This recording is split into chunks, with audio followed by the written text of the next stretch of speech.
El gobierno de Israel lleva 3 semanas pidiendo a la gente del norte de Gaza que evacúe temporalmente para que se alejen del peligro. En los últimos días, las tropas israelíes han descubierto cohetes en mezquitas y en centros juveniles. Hamás dispara misiles desde zonas residenciales, almacena armas en túneles debajo de escuelas y viviendas y coloca sus centros de mando en hospitales. Para entender mejor este tema, y yo le agradezco muchísimo a un hombre que admiro mucho en lo personal, que aprecio mucho en lo personal, pero es un profesional increíble, antropólogo e historiador, Francisco Gil White. ¿Cómo estás, Muchas mi querido gracias Francisco? por esa presentación, Adela. Pues así te considero. Oye, a ver, yo estoy muy llena de información. La verdad es que he consumido muchísima información en los últimos días, pues a un mes del inicio de la guerra. No sé cómo catalogas tú esto. Yo creo que mucho de la discusión ahora se ha centrado, Francisco, en qué pasa en la diáspora con los judíos de la diáspora. Hay una seria preocupación en Europa, ¿no? Eso número uno. Y número dos, se está concentrando mucho si es moralmente responsable, ¿no? Si está actuando con moralidad Israel y si no es desproporcionada su respuesta. Creo que todo el debate que yo he visto, y seguramente tú también, en todas las cadenas, en redes sociales, es si la respuesta de Israel ha sido o no desproporcionada. Varias preguntas al mismo tiempo, Sí, pero ver, tú eres experto en voy a tomar la última. A ver. Entonces, sin duda hay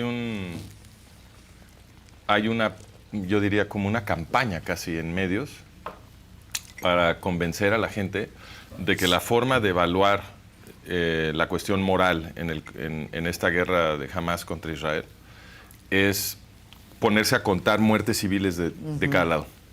Entonces, y no es más sofisticado que eso, simplemente es contar muertes civiles de cada lado y entonces si hay más muertes del lado palestino, entonces eso quiere decir que Israel es culpable.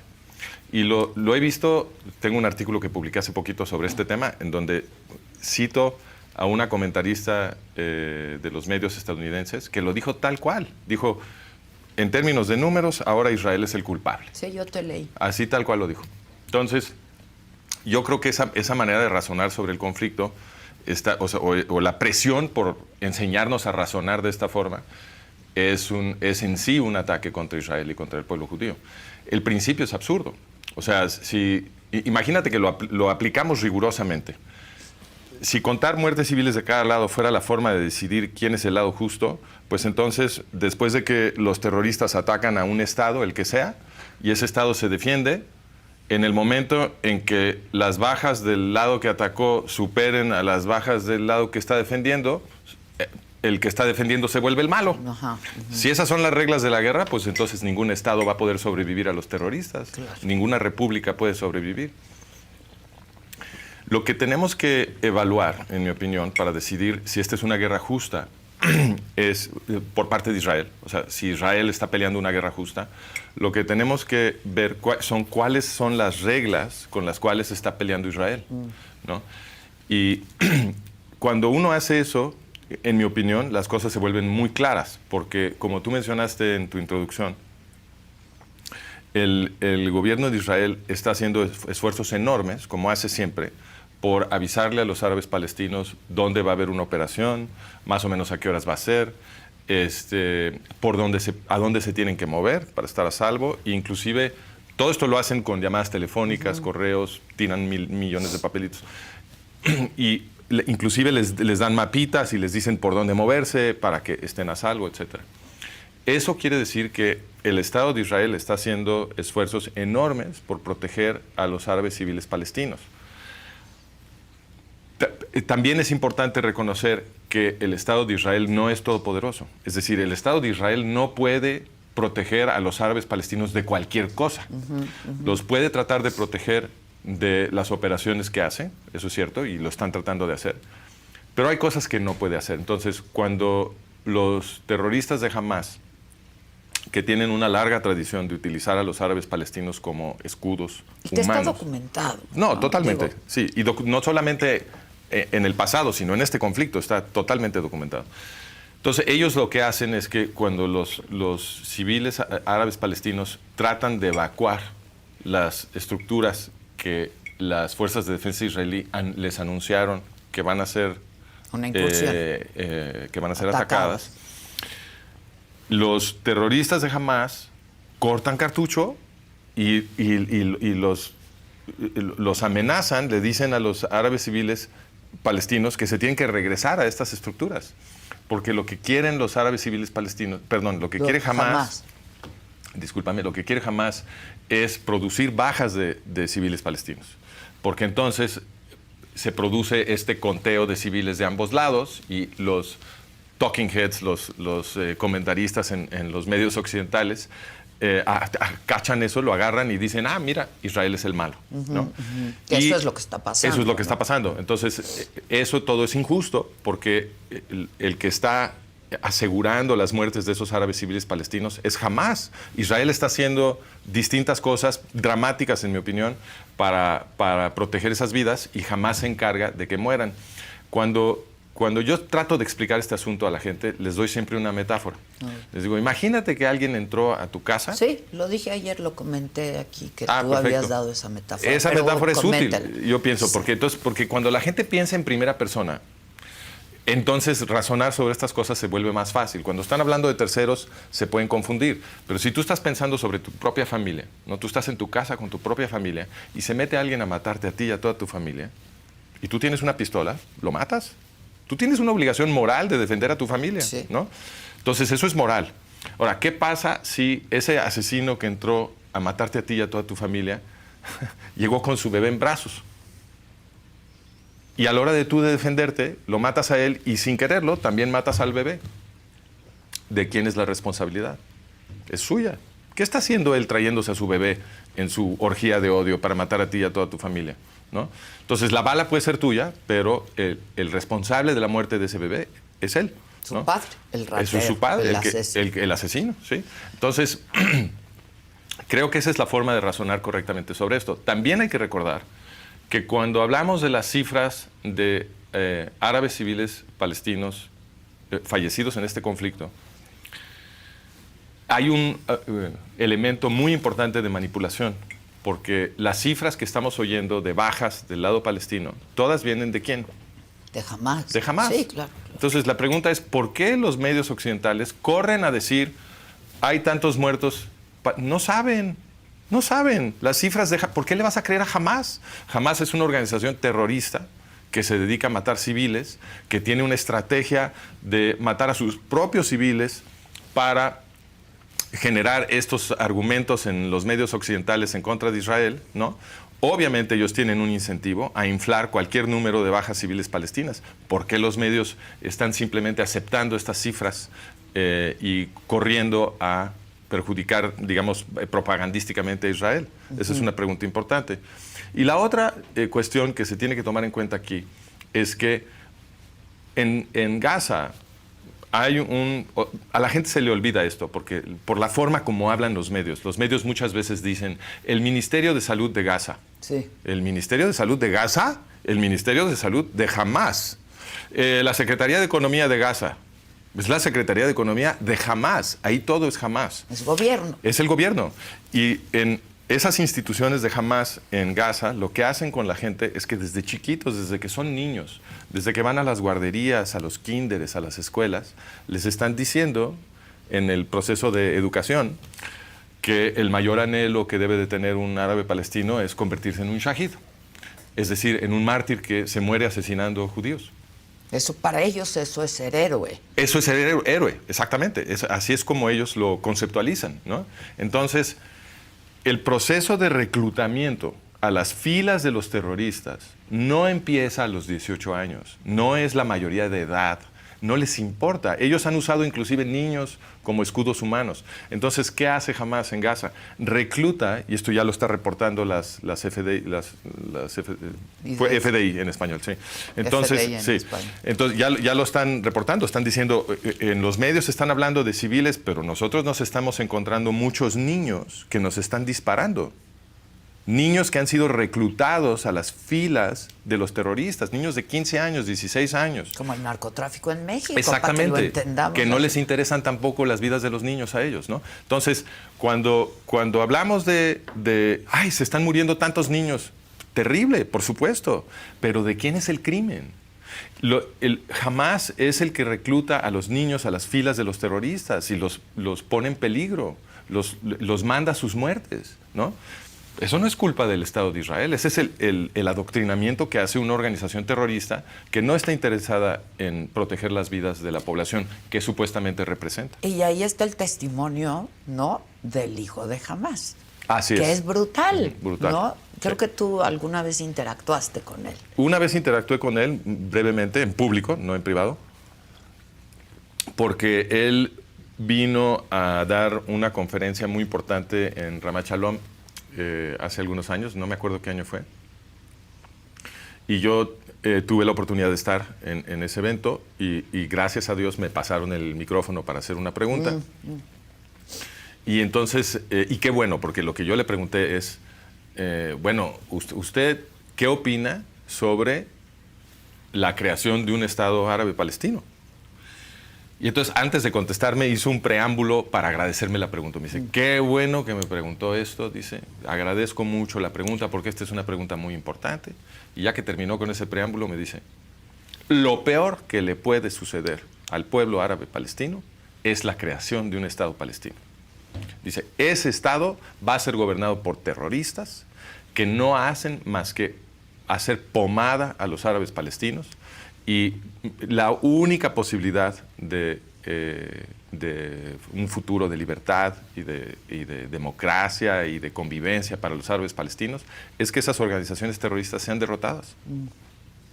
Y antes de que sean derrotadas, no se puede hablar de ningún Estado palestino. Y él está hablando como hijo de uno de los fundadores de Hamás, ¿no? Sí. Y que sigue en activo. Por eso su ¿no? testimonio es tan importante. Es muy valioso Muy su valioso. testimonio, Sí, ¿no? Porque sí. te dice cómo es el adoctrinamiento. Así es.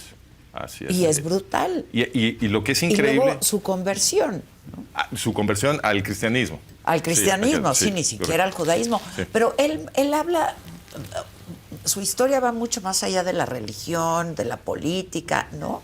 Él habla de su historia personal que comparte con todos los niños de la franja, ¿no? Sí, de claro, la franja claro. de Gaza. Por supuesto. Bueno, a él le tocó el tratamiento VIP. Porque Sí, claro, él porque era el hijo de- es hijo iba de a uno ser de un los fundadores. príncipe, ¿no? Exacto, él era un príncipe de Hamás.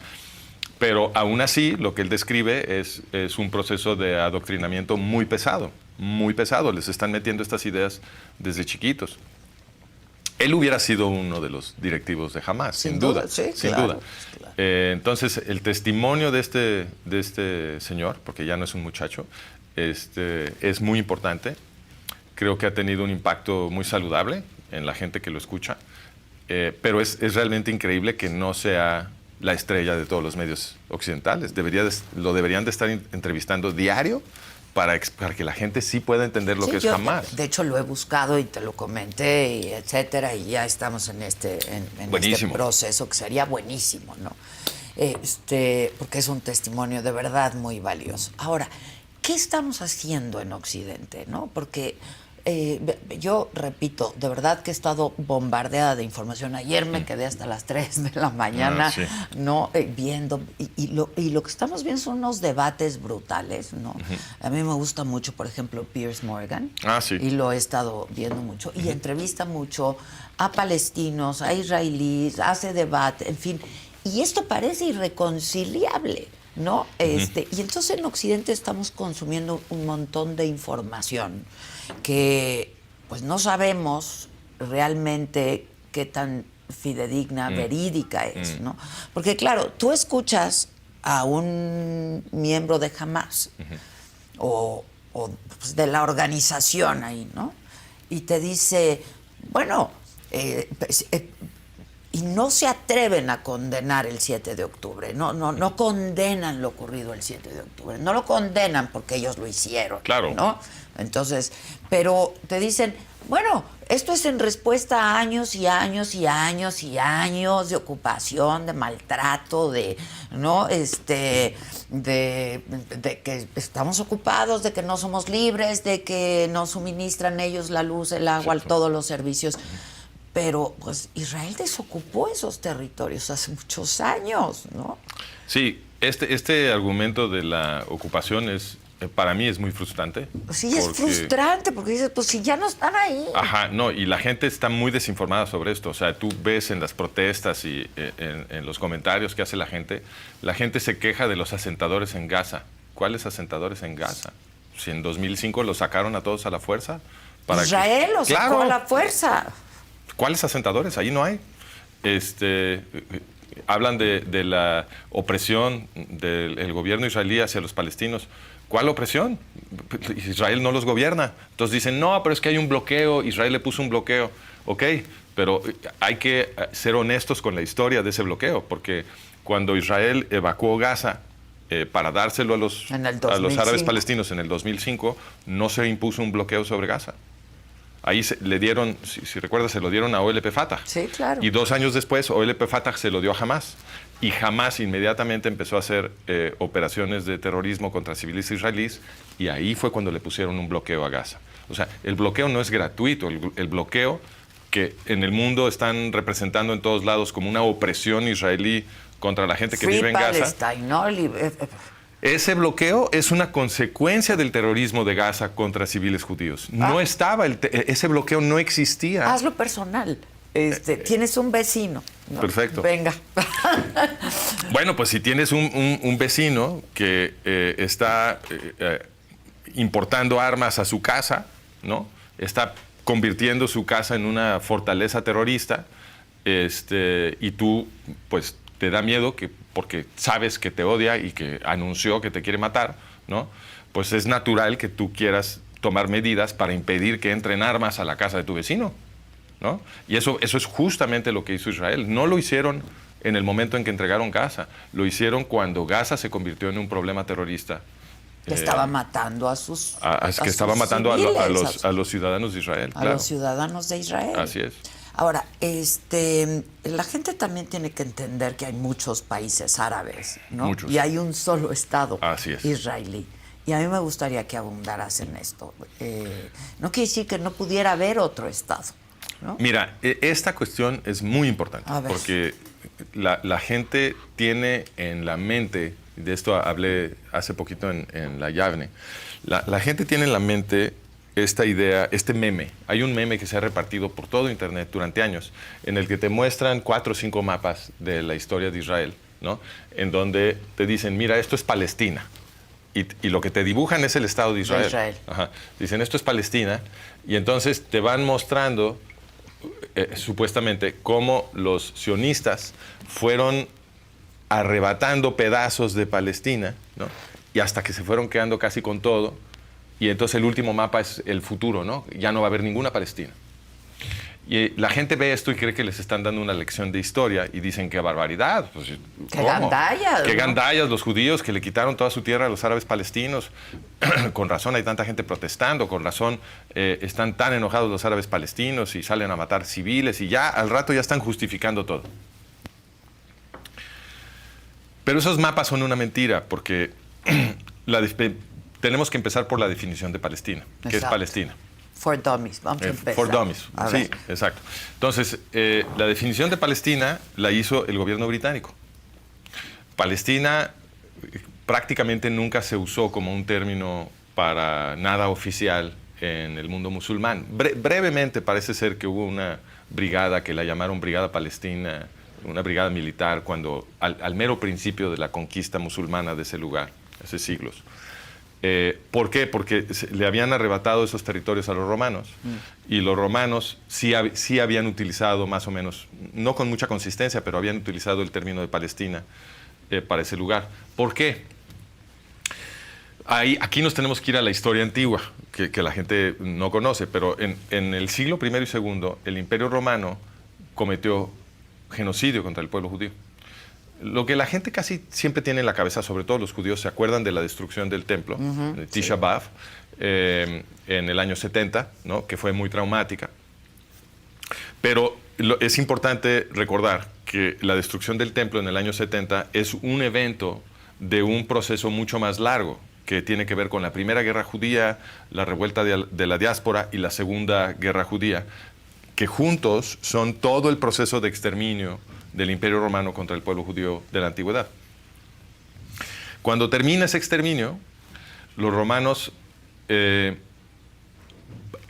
ahora sí pueden hacer valer las leyes que ellos querían imponer para prohibirle la conversión a los paganos al judaísmo, porque muchos paganos se estaban convirtiendo. Entonces ahora sí, lo prohíben con pena de muerte. Jerusalén queda arrasada, no queda piedra sobre piedra. Sobre los escombros construyen una ciudad griega, le ponen un nuevo nombre, Aelia Capitolina, prohíben la entrada de judíos y le cambian el nombre también a lo que había sido la provincia de Judea y antes el reino de Judá, ahora lo llaman Siria-Palestina. ¿Okay? Entonces, lo que estaban haciendo los romanos era una limpieza étnica. Estaban asesinando y expulsando y luego prohibiendo la entrada a los judíos. Primer genocidio al pueblo judío. No, no es el primero. No, el primero es el que se conmemora en Hanukkah. Que está próximo. Que no es precisamente el primero. Digo, hubo otros ataques, pero el muy, muy grande, el primero muy, muy grande fue ese. Okay. Pero entonces los romanos estaban haciendo una limpieza étnica y en ese contexto queda muy claro qué quiere decir Siria-Palestina. Lo que quiere decir es, este no es el país de los judíos. Eso es lo que querían afirmar los romanos. Por eso le cambiaron el nombre. Pero el vocablo Palestina, ¿de dónde lo sacaron? ¿De dónde? Palestina quiere decir tierra de filisteos. Sí, sí. Los filisteos ya no existían cuando los romanos le pusieron Siria-Palestina a ese lugar.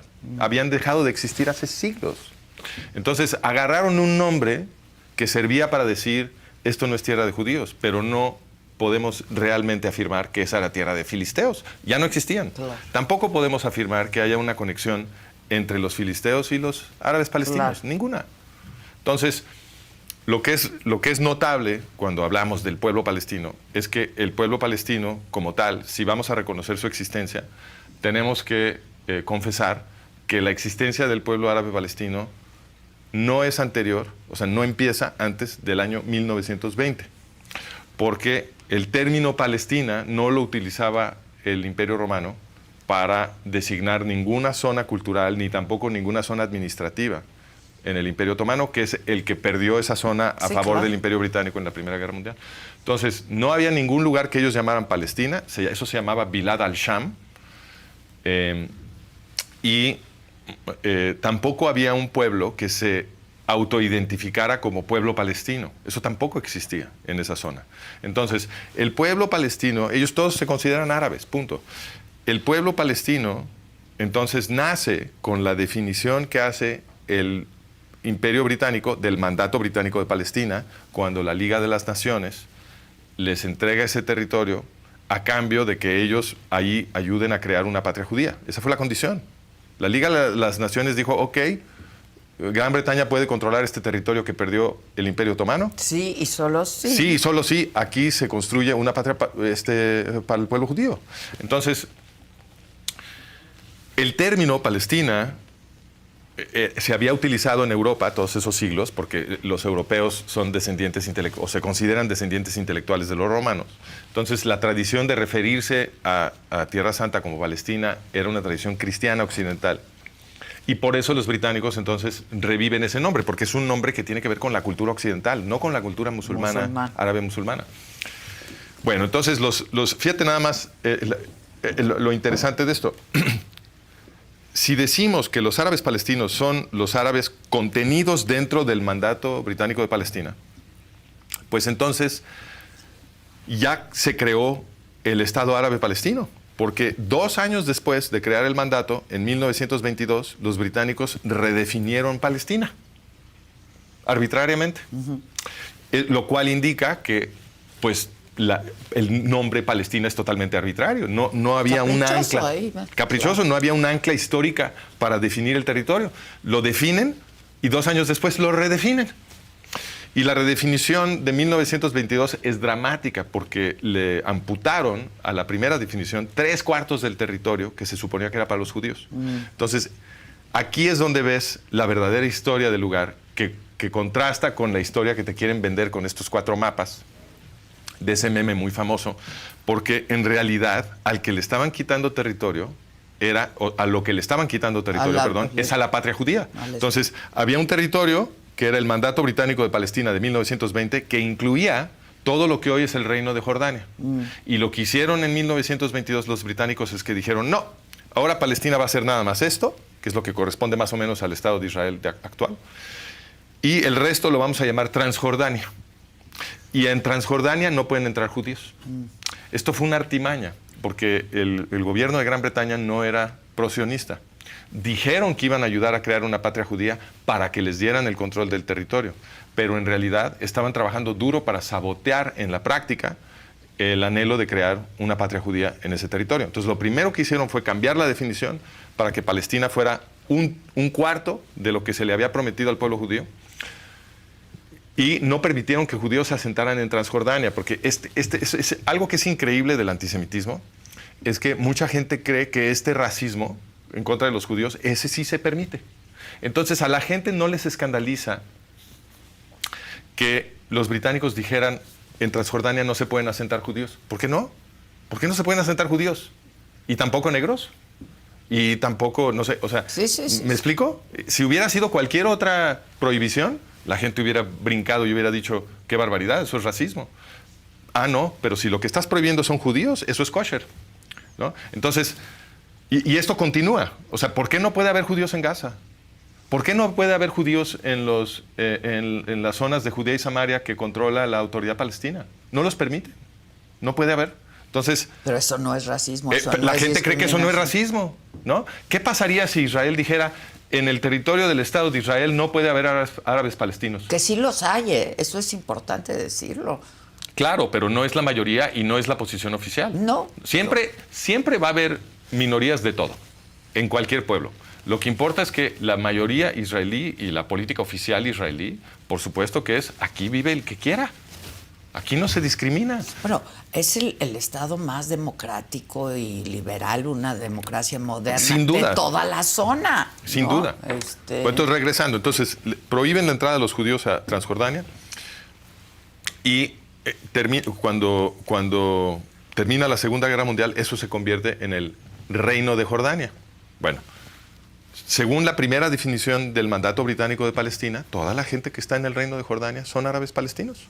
Porque lo que produce en la historia árabes palestinos es el acto de definición de los infieles colonialistas extranjeros.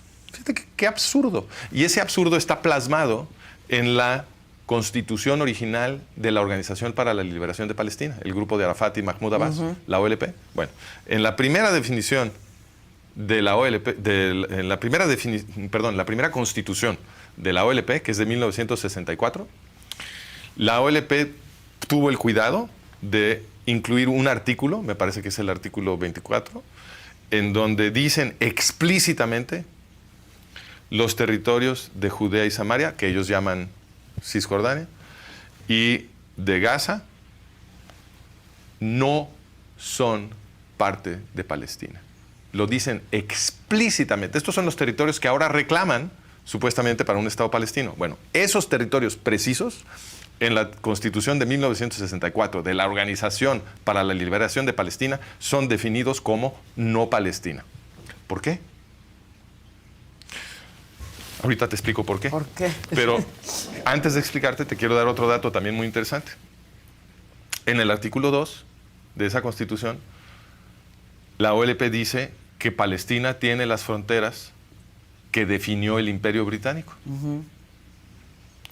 Si realmente hubiera un pueblo árabe palestino ancestral milenario, como nos afirman, ¿no? Que es el verdadero dueño, que ahí siempre ha estado, etcétera, etcétera, ¿cómo es posible entonces que la tierra ancestral de este pueblo milenario fuera definida por los infieles colonialistas extranjeros en 1920. Claro. Pero eso es lo que dice la OLP. Dice, Palestina tiene las fronteras que definió el Imperio Británico. ¿Pero cuáles? Porque hubo dos. Hubo una, que es un territorio mucho más grande, que incluye toda Jordania. Esa no es la definición que les gustó. ¿Cuál es? Les gustó la definición que es mucho más chiquita, que corresponde exactamente al territorio donde están asentados los judíos. Que es muy chiquito. Que es mucho más chiquito. Y ahí volvemos al asunto de Gaza, Judea y Samaria. Porque dijeron, sí, es el territorio que definieron los británicos, con la excepción de Gaza, Judea y Samaria. ¿Por qué los quitaron? Porque en 1964, cuando se elabora la primera constitución de la OLP, los territorios de Judea y Samaria estaban siendo ocupados ilegalmente por Jordania, y el territorio de Gaza estaba siendo ocupado ilegalmente por Egipto. Ellos son los ocupadores ilegales, Jordania y Egipto. ¿Por qué los estaban ocupando? Porque en 1947, que fue el año del voto en la ONU para la creación, no del Estado judío, la gente lo repite así siempre, es que crearon el Estado judío. El Estado de Israel. No, es que crearon dos estados. Crearon un estado para los judíos en lo que quedaba, o sea, ya les habían quitado 3/4 con Jordania, ahora estaban proponiendo en la ONU, en 47, partirlo, lo poquito que quedaba, que era 1/4, en dos, y darle a los judíos 1/8 de lo que se les había prometido originalmente. Ya invertimos, ¿te fijas? La historia de los 4 mapas, sí, claro. Ya la invertimos por completo. Ahora les estaban quitando el 1/4 que les quedaba, partirlo otra vez, darles 1/8, y el otro 1/8 para un segundo Estado palestino. Sí, ya estaba el reino de Jordania, claro. Y ahora un segundo Estado palestino. Y en esa votación en la ONU, es decir, después de la votación en la ONU, los judíos sionistas dijeron, bueno, con tal de que nos den algo, aceptamos 1/8 de lo que originalmente nos prometieron para tener una patria donde podamos vivir libremente, protegidos de los exterminios, lo que sea.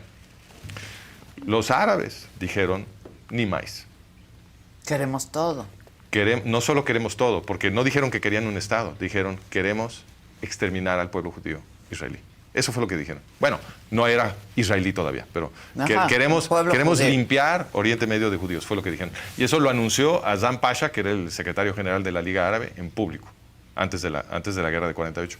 Entonces, liderados por Azam Pasha y por Haj Amin al-Husseini, que lo comentamos, lo discutimos la vez pasada, y por los otros líderes de los países árabes, atacaron todos juntos al incipiente Estado de Israel en 48, y milagrosamente los israelíes ganaron esa guerra, pero Jordania sí logró sentarse sobre Judea y Samaria, que es un territorio que se había propuesto para el Estado palestino, el segundo Estado palestino. Exacto. En 47, y los egipcios lograron sentarse sobre Gaza, que también era un territorio que se había propuesto para el segundo Estado árabe palestino.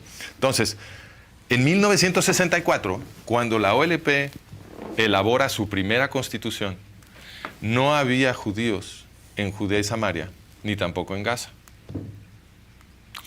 Y por eso la OLP excluyó esos territorios de la definición de Palestina. Porque ya está.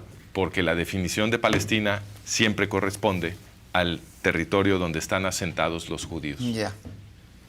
Y ahí no estaba. Pero fíjate la consecuencia lógica.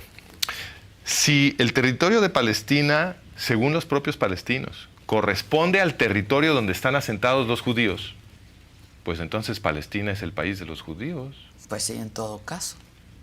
Y de hecho, en la primera mitad del siglo XX, los únicos en llamarse a sí mismos palestinos eran los judíos sionistas. Claro. Los judíos sionistas eran los únicos que decían, yo soy palestino. ¿Por qué? Porque el mandato británico de Palestina era el territorio que les habían prometido, claro, para su propio Estado. Claro. Ahora, otra vez, déjame volver un poco al principio. Hay códigos de guerra, ¿no? Los hay. Hay crímenes de guerra. En Occidente los hay. En Occidente los hay. De acuerdo a estos crímenes de guerra y códigos, etcétera, ¿Israel está incurriendo? Israel está peleando la guerra más justa de la historia. Israel ha sido atacado. El ataque que sufrió Israel fue un ataque dirigido exclusivamente a sus civiles, Digo, también se pelearon con soldados cuando se los encontraron. Bueno, pues sí, pero después. pues no les queda de otra. Pero el objetivo era matar civiles y secuestrar civiles. Y ese siempre es el objetivo de Hamás, porque eso es lo que quiere decir ser una organización terrorista. Entonces, Israel se está defendiendo de un ataque terrorista de una organización que publica su intención genocida en su propia constitución. Y lo que está haciendo Israel, mejor que cualquier ejército del mundo, en mi opinión, es defenderse de estos terroristas haciendo esfuerzos enormes por proteger a la población del enemigo, que es una población que no quiere al Estado de Israel. O sea, esta es una población que ha sido adoctrinada, los podemos llamar civiles si queremos, pero eso no quiere decir, eso no quiere decir que no apoyen a Hamás. Ellos eligieron a Hamás y las encuestas que se han hecho en Gaza muestran un apoyo altísimo a favor de Hamás. Entonces, los podemos llamar civiles, creo que tiene sentido, pero eso no quiere decir que son enemigos de Hamás o revoltosos que están resistiendo la ideología de Hamás. Yo creo que esa descripción sería falsa. Por supuesto que algunos sí, tiene que haber una minoría que se opone explícita y convencidos a Hamás, pero yo no diría que son la mayoría. Bueno, para nada. hay un video que seguramente ya viste, de una madre que ve a su hijo morir, ¿no? En Gaza. Uh-huh. Ve a su hijo morir y dice, esto es culpa de los perros palestinos, de los perros de Hamás. Tiene razón. Y entonces le tapan la boca, ¿no? Ella es una mujer de Gaza, claro, una madre de Gaza. Claro. Y entonces se ve cómo le tapan la boca para que no se oiga en el video, para cuidarla un poco, ¿no? No cuidarla a ella, cuidar a Hamás. No, cuidarla a ella de Hamás. Que no la vayan a oír. Que no la vayan a oír. Decir eso, cuidarla a ella de Hamás, ¿no? Y se hizo viral en estos días. Lo voy a buscar y te lo voy a mandar. Porque hay gente que está pues siendo no solamente testigo, sino víctima en Gaza de Hamás. Claro, sí, ¿no? Por supuesto. Todos los árabes palestinos. De los perros de Hamás. Todos los árabes palestinos en Gaza son víctimas de Hamás, sin duda. Algunos lo saben y otros no. Claro. Otros responsabilizan y culpan al Estado de Israel. Claro, pero de que son víctimas de Hamás, eso es indiscutible. Y creo que lo que es muy importante comunicarle a la gente es que, y para esto el hijo de Hamás es muy útil. Es muy útil. Es que lo mejor que les puede pasar a los árabes palestinos, y lo ha dicho en sus entrevistas, lo ha dicho, es que Israel gane esta guerra y destruya a Hamás. Es lo mejor que le puede pasar a los árabes. Sí, dice, ojalá que acabe con todos los terroristas, porque es lo mejor que le puede pasar a quienes viven en la franja de Gaza, ¿no? Sí, totalmente. Porque no hay estructura, no hay infraestructura, dice, no se ha invertido todo el dinero que ha mandado Irán, todo el dinero que ha mandado Occidente, no se ha usado para la creación de un Estado. Te voy a dar un dato. No hay educación, no hay salud, no hay infraestructura, no hay servicios, no hay nada. La gente se está quejando, por ejemplo, de que, por ejemplo, una periodista que yo comenté en uno de mis artículos se andaba quejando de que la causa del conflicto, según ella, es que en Gaza, por ejemplo, no hay suficiente agua potable. Sí es cierto que no hay suficiente agua potable. La usan, ¿no? Para sus fines. No el agua, pero las tuberías. Claro, las tuberías. Entonces, la Unión Europea manda unas cantidades astronómicas de dinero a Gaza para construcción de acueductos subterráneos para surtir a todo el mundo de agua potable. Y los terroristas de Hamás han producido videos donde orgullosamente muestran cómo desentierran esas tuberías y las convierten en misiles. Sí, yo lo estuve viendo. La red más importante de tuberías para el agua potable de Gaza, que es porque hay 4, la cuarta, que es la más grande, la construyó Israel. Israel se la regaló. Se las dio. Israel la construyó. Y hace unos días estaba yo leyendo un artículo sobre la construcción de ese acueducto, porque lo que comentaban es que cuando el acueducto se estaba acercando a la frontera de Gaza, porque toda el agua viene de Israel, cuando el acueducto se estaba acercando a la frontera de Gaza, tuvieron que proporcionarle a los trabajadores toda una protección militar, porque había un peligro real de que los terroristas atacaran a los trabajadores que estaban construyendo un acueducto para llevar agua a Gaza. Sí. Entonces, cuando la gente pregunta, ¿esta es una guerra justa? Pues no me puedo imaginar una guerra más justa que pueda pelear Israel. Está peleando contra terroristas que reciben insumos para la población civil de Gaza y los convierten en armas para matar civiles en Israel. Ahora, ¿qué hacer con toda esta información que está llegando a Occidente? Yo veo mucha preocupación, ¿no? Por parte de los judíos en la diáspora, ¿no? En todos los países. Hay rallies, hay manifestaciones en muchas grandes ciudades de Los Ángeles, de Estados Unidos, perdón, Los Ángeles, pero Nueva York, pero Chicago, en las universidades. Aquí. Free Palestine, aquí. No, no sé si viste la de Grand Central de Nueva York, del metro de Nueva York también, sí, ¿no? Que había muchos judíos ahí protestando de Free Palestine. Ya liberen a Palestina, como si los tuvieran secuestrados. Ajá, ¿no? Sí. Entonces, ¿qué hacemos con toda esta información? Y sí hay una preocupación seria, porque yo creo que hay que llamarle a las cosas por su nombre. Lo del 7 de octubre fue un genocidio. Bueno, la palabra genocidio... No es la correcta. Bueno, sin duda tienen la intención de cometer genocidio, pero genocidio, hay que tener cuidado con el uso de esa palabra porque es común que se abuse. Un genocidio, la intención de Hamás sin duda es genocida, ellos lo anuncian en su constitución, pero el hecho consumado de un genocidio requiere que una proporción muy importante de la población sea asesinada. Entonces, pero la intención de Hamás claro, es por supuesto. Que hubiera sido un genocidio. Claro, eso es ¿no? O sea, digamos, la meta final de Hamás, quizá no de esa operación, pero la meta final de Hamás sí es un genocidio. Es el exterminio, sin duda, ¿no? Sin duda. Del pueblo judío. Sí. Y si tú lo ves, y si lo ves en los medios occidentales, hay una condena generalizada a Israel. Sí, empieza, ya se está volviendo generalizada. Se está volviendo porque generalizada. Porque se ponen a contar civiles, ¿no? de cada lado, esa es la regla que usan. Y no puede ser así, ¿no? Pues tiene un mejor ejército Israel, sí. Claro. La gente aplica la regla de el más fuerte es el culpable. Y la víctima... ¿no? La víctima siempre tiene razón. Exacto. Más bien, el más débil es siempre la víctima. Tiene la razón. Y la víctima siempre tiene la razón. Y esa es la, digamos, la gramática de la moral del movimiento que hemos aprendido a llamar woke, ¿no? Es esta izquierda cultural que ha empapado toda la vida institucional de Occidente, en donde todos los conceptos que heredamos de la civilización judeocristiana que se fueron madurando a lo largo de los siglos, los tiras por la ventana. Ya nada de eso sirve, según esta nueva manera de entender la moral. Y ya lo único que importa es si tú perteneces a una categoría que en la esfera del woke la definen como víctima. Si tú perteneces a esa categoría, tú tienes razón y puedes hacer lo que quieras. Puedes bulear a quien quieras. Incluso entrar a matar a civiles a otro país. Pues están justificando lo que hizo Hamás, ¿no? Sí. Gente que se supone que son antirracistas, que luchan por la justicia social, que están a favor moderna, de los derechos humanos, sí, que están a favor de los... toda esa gente está aprendiendo a justificar el ataque de Hamás contra los civiles israelíes. Donde, por cierto, no se respetan los derechos humanos de sus propios.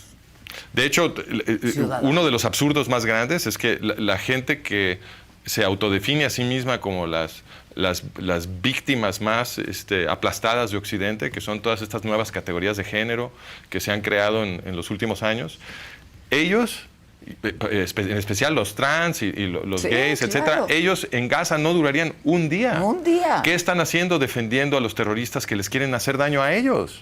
Eso no tiene ningún sentido. Esta es la demostración de que el trabajo de las universidades en las últimas décadas ha sido corrupto. Los profesores en las universidades, yo lo vi, yo me pasé el último medio siglo en las... Bueno, no soy tan viejo, pero me pasé las últimas... las últimas... Décadas. Claro, el proceso sí lleva medio siglo, pero los años que yo estuve en las universidades lo vi. Vi cómo les enseñaban a los chavos a pensar que lo que más importa es la categoría social o racial a la que perteneces. Porque eso es lo que más importa. Esa manera de pensar es racismo. Sí, claro. ¿No? Estaba viendo una entrevista que le hicieron al hijo de Hamás, ¿no? Hassan. Y él dice, En Gaza nos enseñan a creer fidedignamente, ¿no?, en lo que nos dicen que debe ser. Sí. Sin embargo, en Israel nos enseñan a dudar y a cuestionar. Dice, y yo creo en ese tipo de educación, ¿no? Es en lo que yo creo, a dudar, a cuestionar. Irónicamente, la mente de ese señor, de Hassan Youssef, fue liberada en prisión. Fue liberada Su mente fue liberada en una prisión israelí. En una prisión israelí. Ahí fue liberada. Se hizo libre ahí, en una prisión de Israel, ¿no? Ahora, hay un resurgimiento. A ver, el antisemitismo siempre ha existido, ¿no?, de alguna u otra forma. Ahorita hay una nueva oleada. ¿Qué está pasando con el antisemitismo en el mundo? Gracias por esta pregunta. A ver.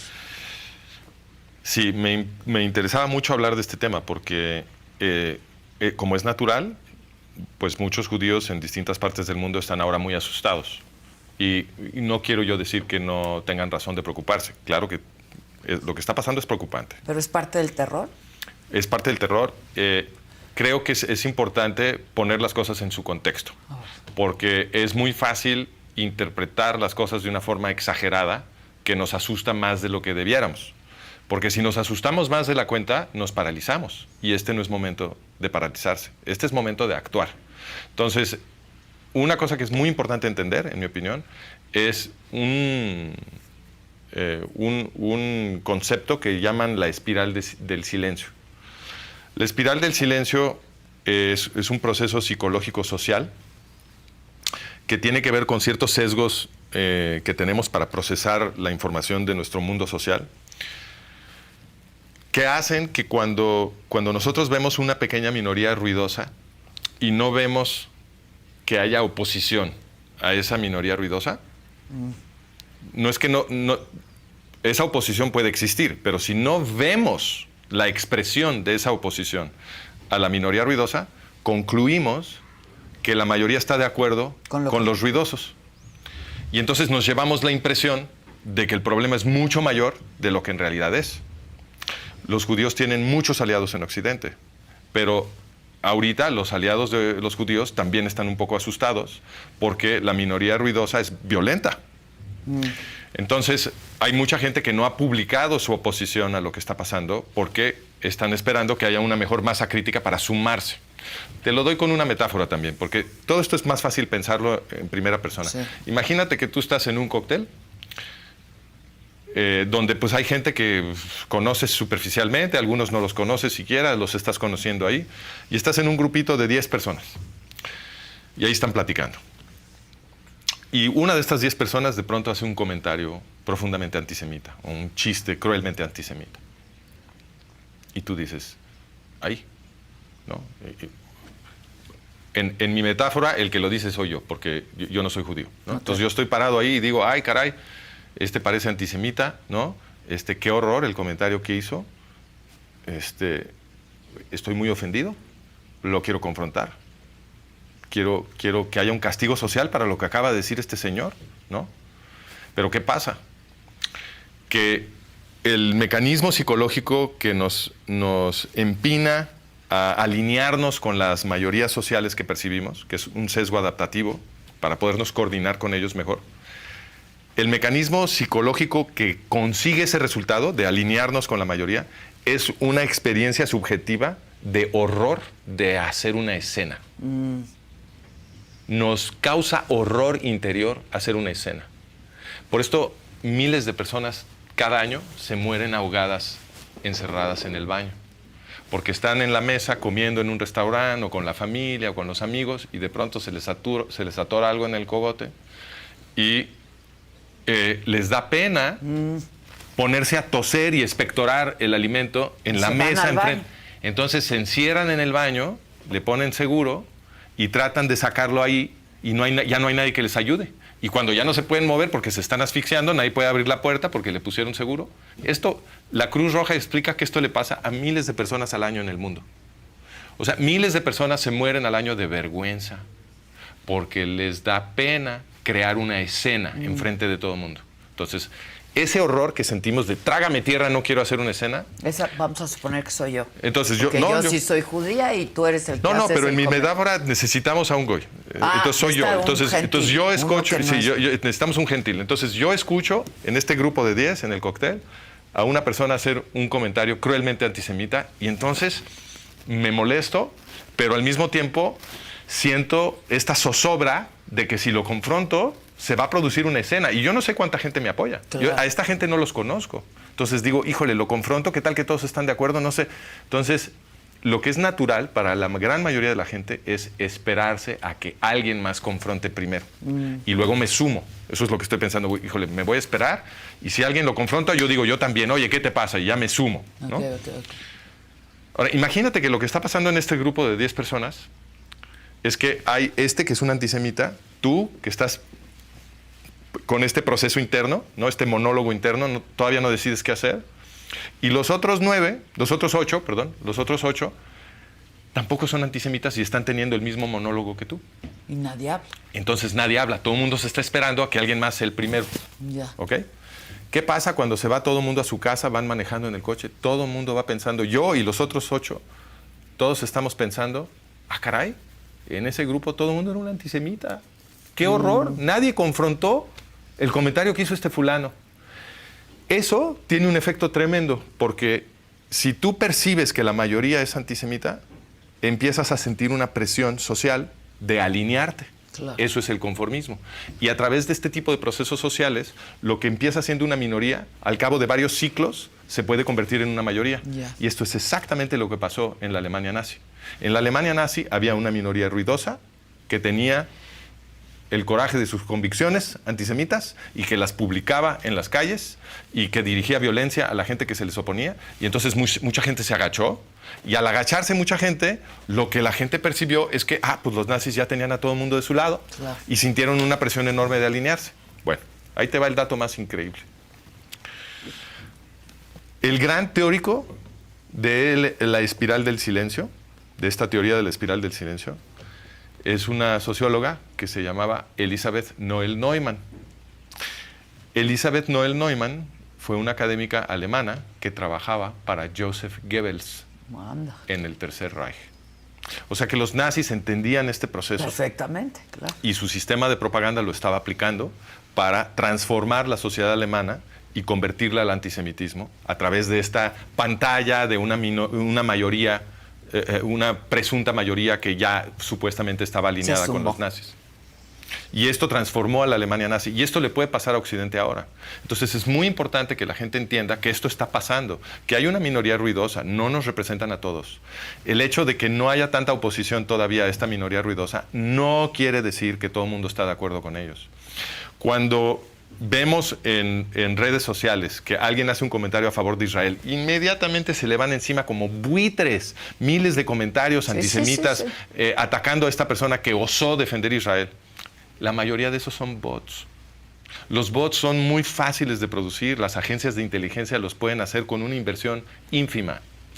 Es muy fácil crear la impresión en las redes sociales que todo el mundo está con los palestinos. No es el caso. Dije con los palestinos, me disculpo, con Hamás. Con Hamás. La gente tiene esta impresión, porque con los palestinos sí estamos. Sí queremos que sobreviva la población árabe civil palestina. Entiendo. Sí queremos que tengan su estado.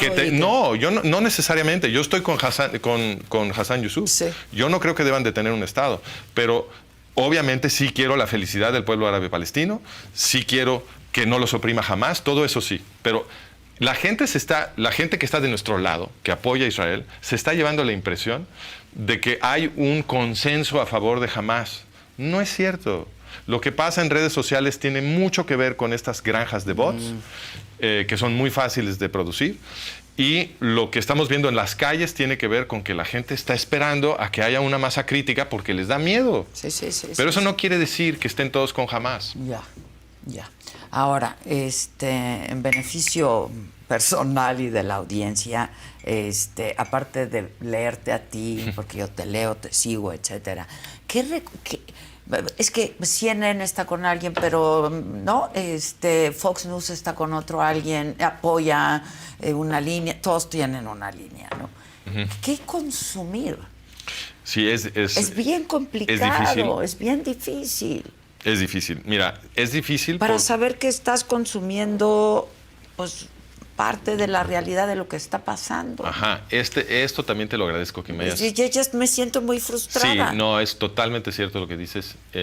Lo que la gente no sabe todavía, porque esto obviamente se lo ocultan a la gente, es que ha habido varios episodios en la historia reciente de Occidente en los que se ha podido documentar que el sistema de los grandes medios ha sido capturado por las agencias de inteligencia de Estados Unidos. Desde hace tiempo, acabamos de ver la última demostración. La más reciente se llama los Twitter Files. No sé si estás al tanto de esto. Ok, entonces, cuando Elon Musk compró Twitter, había una controversia y él de hecho dijo que él la estaba comprando porque había esta controversia. Entonces, ¿cuál era la controversia? Que estaban acusando a Twitter y a otras redes sociales de estar colaborando con los servicios de inteligencia de Estados Unidos para censurar ciertas opiniones y ciertas voces y ciertas posiciones. Lo dijo Elon Musk. Claro. Eso lo dijo Elon Musk, ¿no? Entonces había una gran controversia sobre... y esto tuvo mucho que ver con el despertar de mucha gente a muchas cosas muy extrañas que sucedieron durante la pandemia de COVID, ¿no? Porque los que expresábamos opiniones escépticas sobre las afirmaciones de la Organización Mundial de Salud y de las compañías farmacéuticas y de los gobiernos que nos querían vacunar, etcétera, los que resistimos todo eso, no nos podíamos expresar en redes sociales. Digo, independientemente de que, claro, que es posible que nos equivoquemos, hay distintas hipótesis sobre lo que pasó, la gente puede tener razón o no tener razón, pero la pregunta es ¿por qué no nos podemos expresar? ¿No? Y de esto había una controversia muy grande. Habíamos muchos que acusábamos que había un proceso de censura y dentro de esa controversia mucha gente afirmaba que el problema era que las agencias de inteligencia de Estados Unidos habían tomado el control de las grandes compañías de Big Tech, de las redes sociales. Entonces Elon Musk dijo, cuando compró Twitter, bueno, yo quiero averiguar, yo la estoy comprando para averiguar qué es lo que está pasando. Una vez que la compra y la convierte en una compañía privada, abre los archivos de correos de Twitter para que, sobre todo, dos periodistas, Matt Taibbi y Michael Shellenberger, analizaran esa base de datos y poder contestar esta pregunta. Y el trabajo que ellos han producido es muy importante, ha resultado inclusive en comparecencias en la Casa de Representantes de Estados Unidos, organizado por Jim Jordan, en un comité que se llama el Comité para investigar the weaponization of government, lo llaman, es decir, para investigar cómo se está convirtiendo... La militarización. No más militarización, weaponization es un término que usan... Como armar. Como para convertir al gobierno en un arma contra los ciudadanos, ese es el concepto. Okay. Y en ese comité llamaron a comparecer a Matt Taibbi y a Michael Shellenberger. Que hicieron la investigación. Que hicieron la investigación, que toda está publicada en Substack, si a tus escuchas les interesa. Si ellos van a substack.com, substack.com, ahí está Matt Taibbi es el periodista y se llama The Twitter Files. Y lo que ellos reportaron que habían encontrado es que había miles de correos cruzados entre la gerencia de Twitter y los funcionarios de las agencias de inteligencia de la CIA, del FBI, del National Security Agency, y les estaban diciendo a Twitter qué voces callar, qué noticias censurar, a qué personajes que tenían muchos seguidores que estaban diciendo cosas que no les gustaban, hacerles shadow ban. El shadow ban es cuando tú no percibes, que nadie te dijo te vamos a censurar, ¿no? Sí. Twitter no te dice nada, pero lo que hacen es que juegan con el algoritmo para que casi nadie vea lo que tú estás publicando. Y entonces ya se vuelve imposible conseguir una audiencia grande en Twitter, ¿no? Eso también lo estaban haciendo. Todo esto se documentó y también pudieron documentar que no era nada más Twitter. Entonces, porque en los correos se comentaba, los correos con Twitter se comentaba cómo estaban haciendo lo mismo con Facebook y con Google, etcétera. Y eso es lo que está pasando ahora con la guerra. Eso es lo que está pasando con la guerra, porque no se trata nada más de las redes sociales. en el famoso Irán Contra, que comentamos la vez pasada, se documentó que el gobierno de Estados Unidos, la administración de Reagan, había logrado un control que los investigadores de esto compararon con lo descrito por Orwell. Así tal cual, dijeron, se construyó un sistema orwelliano para controlar los grandes medios en Estados Unidos y proteger a la administración de las revelaciones de Irán Contra, e inclusive antes para hacer política en los medios a favor de las políticas de Reagan. ¿Okay? Entonces, esto es viejo. De hecho, la demostración más vieja que yo tengo de un control masivo de los medios a través de los servicios de inteligencia se remonta a 1938. Y lo hicieron simultáneamente, esto sí lo tengo publicado en la página web, lo hicieron simultáneamente en Gran Bretaña, lo hizo Neville Chamberlain, y en Estados Unidos lo hicieron la red Rockefeller, y a partir de los 30 ya tenían todo un control muy completo de los medios de información. Ya, bueno, danos tus datos para seguirte, porque yo creo que la audiencia... Ok, sí. De hecho, se me había ocurrido traerme una cartulina con el nombre del website y se me olvidó. Pues lo hubieras traído, pero pónganla en la pantalla. managementofreality.com. Y esa es realmente la única dirección que necesitan, porque hasta arriba están las ligas para irse a los libros, a los videos, a los artículos. Management of Reality, la ponen en la pantalla. Managementofreality.com. ¿Por qué no yo sé que no vives aquí, pero vente cada semana, ¿no? No, yo vivo en la Ciudad de México. ¿Vives en la Ciudad de México? Sí. Pensé que estabas viviendo fuera. No. Estuve fuera un tiempo, pero pero estás aquí. Sí. Estás aquí. Sí. No me acabaste de decir qué consumir, pero ¿a quién te gusta? ¿Quién crees que representa? Perfecto. Entonces, yo creo que lo que tiene sentido consumir es mucho periodismo ciudadano que se está produciendo en la revolución del podcast, en la revolución del blog. Hay mucho periodismo ciudadano. Este es momento de, por ejemplo, escuchen a Joe Rogan, escuchen a Jordan Peterson, escuchen a Ben Shapiro, escuchen a Bret Weinstein, a Russell Brand. No que yo esté de acuerdo con todo lo que dicen estos personajes, simplemente es gente que está honestamente tratando de averiguar cuál es la verdad. Exacto, demostrar. ¿No? Exacto, y entonces el esfuerzo genuino por averiguar cuál es la verdad es lo que los recomienda, aunque a veces se equivoquen, aunque tengan ideas con las que yo pueda discrepar, ¿no? Y consuman mi trabajo también. No le crean a nadie, ni a mí. Yo siempre le digo a mi público, no me crean. Lo que necesitamos que todo mundo haga es ponerse a revisar, hacer pensamiento crítico. Entender, cuestionar. Cuestionar lo que aprendió a hacer Hassan Youssef en Israel. Sí, quiero entrevistar. No, pues yo creo que sería buenísimo. Buenísimo. Voy a hacer las gestiones también. Perfecto, pues si te puedo ayudar, claro, por supuesto. Muchas gracias, como siempre. Al contrario, gracias a ti. Muchas gracias.